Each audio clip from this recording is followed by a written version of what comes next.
تو ویدیو قبلی یه سری توصیه کردم راجع به اینکه چطور سریعتر تو جامعه استرالیا جا بیافتیم. خودم خیلی از این سوتیار دادم، به غیر از پرسیدن سوال بیجا و فضولی کردن. مثلا هر بار که سوپروایزر خودم یا همسرم وارد اتاق می‌شدن، من از جام بلند می‌شدم و طرف مقابل مات و مبهوت من نگاه می‌کرد که این چرا از جاش بلند شده. اینکه نمیتونستم بدون عنوان و تایتل صداشون کنم، حتما بعد بهشون میگفتم دکتر فلانی یا پروفسور فلانی. حالا اگه خواستیم دوست پیدا کنیم و نمیخوایم راجع به زندگی شخصیش خیلی کنجکاوی کنیم، راجع به چه موضوعاتی صحبت کنیم؟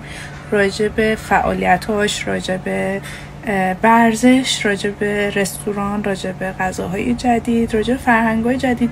خودتون رو علاقه‌مند نشون بدید، متکلم وحده نباشید.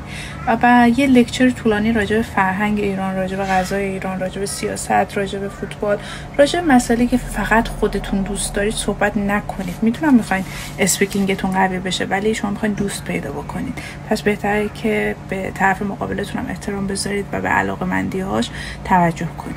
استرالیایی عاشق ورزش، عاشق فعالیت‌های توی فضای بازن.